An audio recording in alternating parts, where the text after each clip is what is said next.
12 अधिक x/5 बरोबर 12.1/2 तर x बरोबर किती।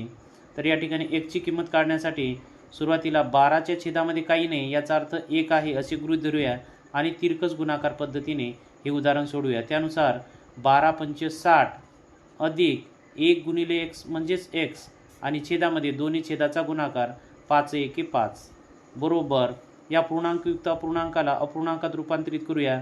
त्यासाठी 12×2 = 24 आणि 1 25 अंशामध्ये 25 येतील आणि छेदामध्ये येतील 2।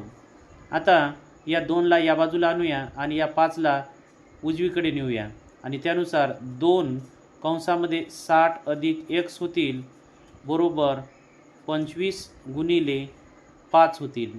त्यानंतर 2ने आपण गुणूया, त्यानुसार sin 2 = 12 म्हणजेच 120 अधिक 2 गुणिले x म्हणजेच 2x बरोबर 25×5 = 125 म्हणजेच 125।